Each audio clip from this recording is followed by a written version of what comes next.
नमो नमः। आज हम महाकवि माघ के द्वारा विरचित शिशुपाल वधम महाकाव्य के द्वितीय सर्ग का 10वां श्लोक पढ़ेंगे। प्रस्तुत श्लोक में भगवान श्री कृष्ण बलराम और उद्धव जी के सामने अपने मंतव्य को प्रकट कर रहे हैं कि मेरे द्वारा पहले जो भगवान इंद्र के द्वारा शिशुपाल के वध का जो कार्य आया है उसको किया जाए या युधिष्ठिर के राजसू यज्ञ में भाग लिया जाए। इसी मंतव्य को वह बलराम और उद्धव जी के सामने प्रकट करते हैं और भगवान श्री कृष्ण इस वाले श्लोक में बता रहे हैं कि अगर हमारा शत्रु पक्ष अगर बढ़ जाता है तो सबसे पहले हमें हमारे शत्रु पक्ष का उन्मूलन करना चाहिए, क्योंकि शत्रु पक्ष की वृद्धि उसी तरह से होती है जिस प्रकार से हमारे शरीर में अगर कोई रोग बढ़ता रहता है तो उस रोग का इलाज कराना हमारे लिए बड़ा ही आवश्यक होता है, वरना वह हमारे लिए जान की जोखिम बन सकता है। तो उसी संदर्भ में भगवान श्री कृष्ण की वाणी को महाकवि माघ उद्घाटित करते हुए क्या करें, मैं श्लोक का वाचन करता हूँ, तत्पश्चात हम इसके अर्थ को देखेंगे।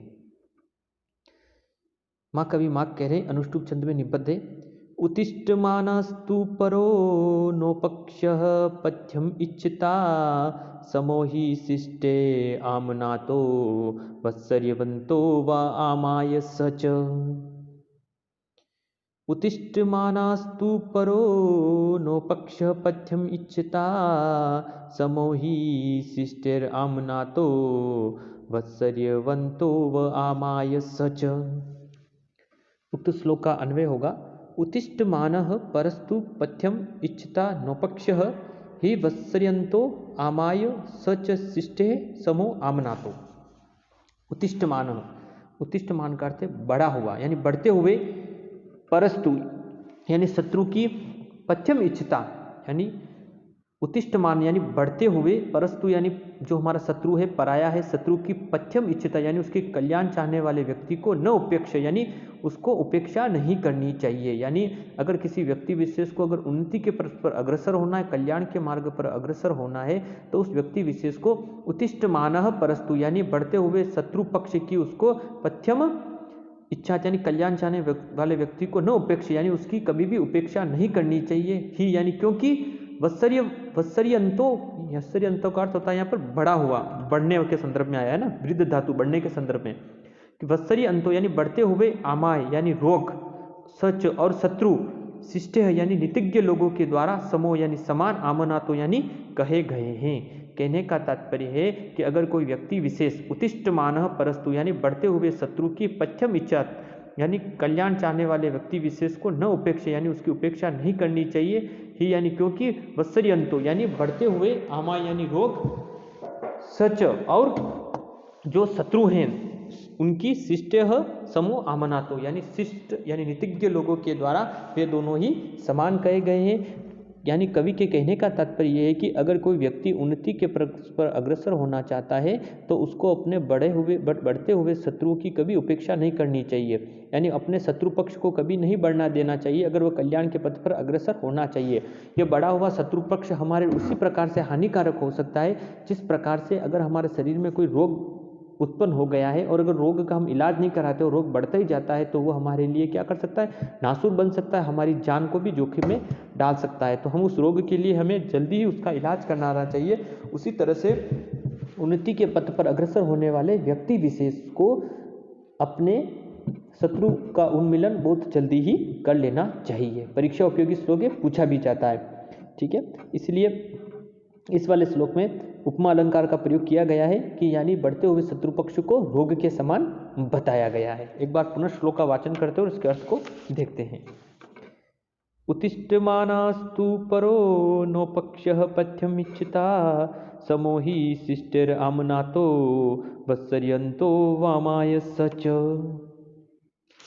उत्तिष्ठमानः यानी बढ़ते हुए, परस्तु यानी शत्रु की पथ्यम इच्छता यानी कल्याण चाहने वाले व्यक्ति को न उपेक्षा यानी उसकी उपेक्षा नहीं करनी चाहिए। ही यानी क्योंकि वत्सर्यन्तो यानी बढ़ते हुए, आमा यानी रोग, सच और शत्रु, शिष्ट यानी नीतिज्ञ लोगों के द्वारा, समूह आमनातो यानी दोनों ही समान कहे गए हैं। इसीलिए हमें हमेशा अपने कल्याण के पथ पर अग्रसर होने के लिए अपने बढ़ते हुए शत्रु पक्ष का बहुत जल्दी ही उन्मूलन कर देना चाहिए।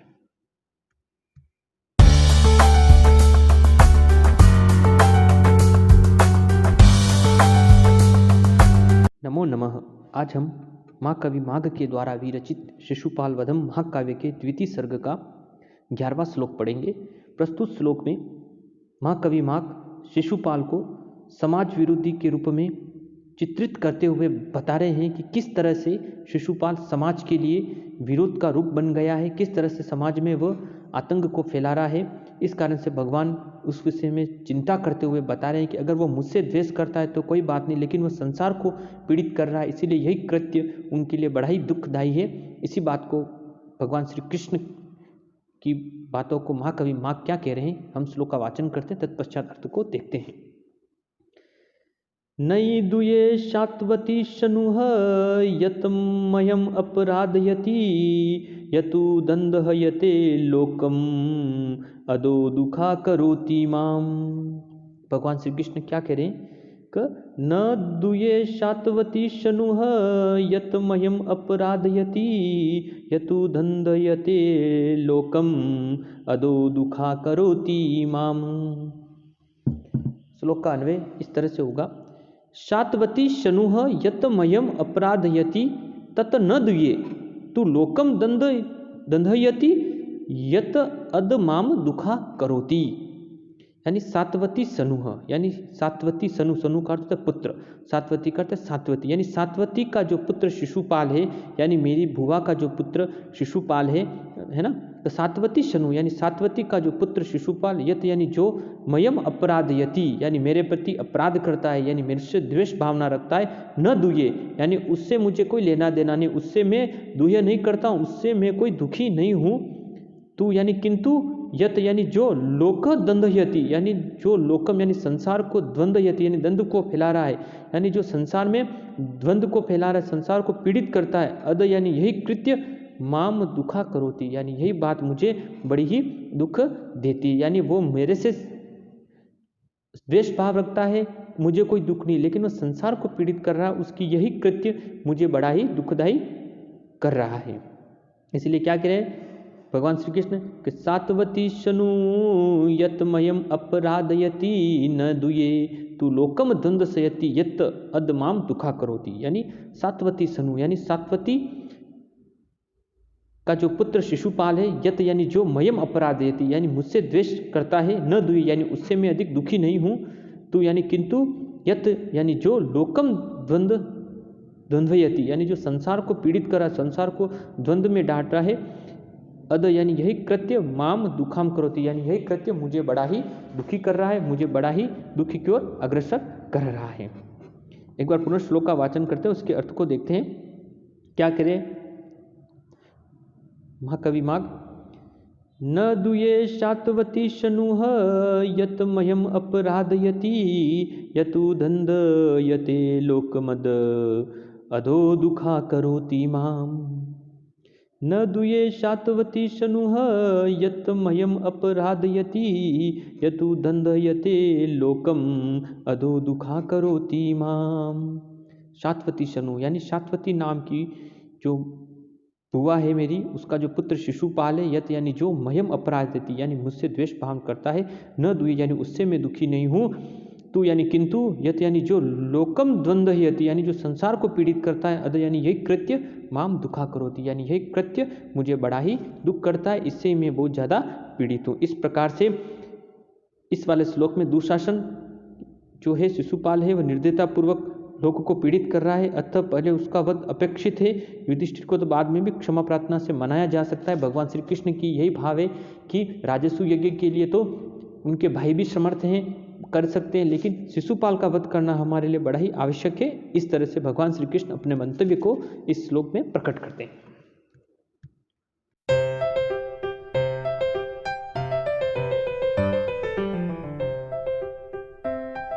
नमः। आज हम महाकवि माघ के द्वारा विरचित शिशुपाल वधम महाकाव्य के द्वितीय सर्ग का 12वां श्लोक पढ़ेंगे।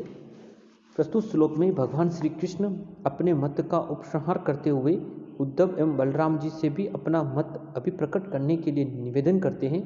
उसी का उल्लेख इस श्लोक में किया गया है। मैं श्लोक का वाचन करता हूँ, तत्पश्चात हम इसके अर्थ को देखेंगे। क्या कह रहे भगवान श्री कृष्ण मम तावत् मतम् इदं सूर्यताम अंगवामपि ज्ञातसारो अपि खल्वेकः संदिग्धे कार्यवस्तुनि।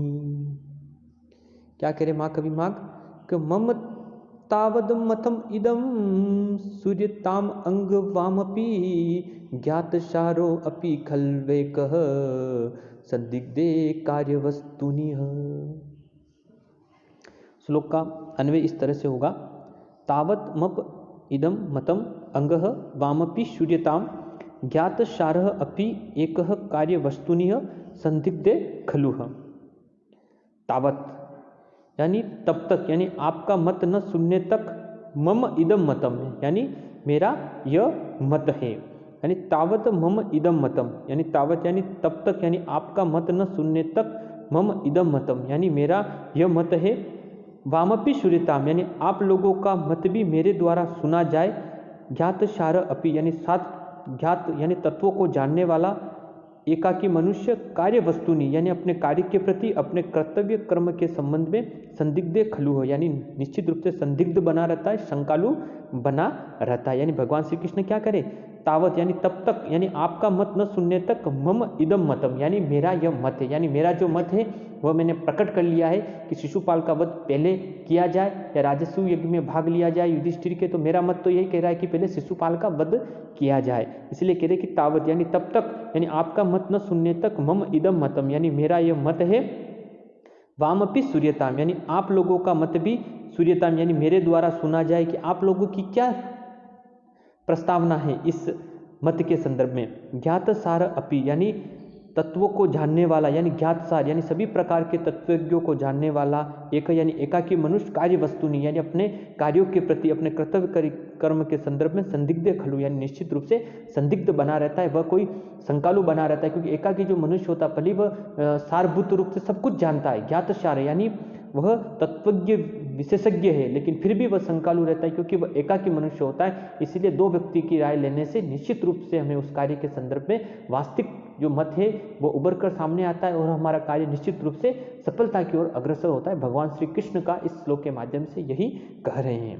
पुनः श्लोक का वाचन करते हैं, परीक्षा उपयोगी पूछा भी जाता है कि मम तावंत मतम इदम सूर्यताम अंगवामपि ज्ञातसारो अपि खल्वेकः संदिग्धे कार्यवस्तुनिः। तावत मम इदम मतम यानी आप लोगों का मत न सुनने तक, इदम मतम यानी यह मेरा मत है, वामपि सूर्यताम यानी आप लोगों का मत भी मेरे द्वारा सुना जाएगा, क्योंकि ज्ञातसार अपि यानी तत्वज्ञों को जानने वाला, एकाकी एक यानी एकाकी मनुष्य कार्य वस्तुनि यानी अपने कर्तव्य कर्म के संदर्भ में संदिग्ध खलु यानी निश्चित रूप से संदिग्ध बना रहता है, अपने कार्य के संदर्भ में वह कोई डिसीजन नहीं ले पाता है, कोई वह निर्णय नहीं ले पाता। इसीलिए आप लोगों का जो मत है वो मैं सुनने के लिए दलाहित हूँ। यहाँ सामान्य से विशेष का समर्थन किया गया है, इसलिए अर्थांतरन्यास की छठा इस श्लोक में विद्यमान है और अनुष्टुप छंद भी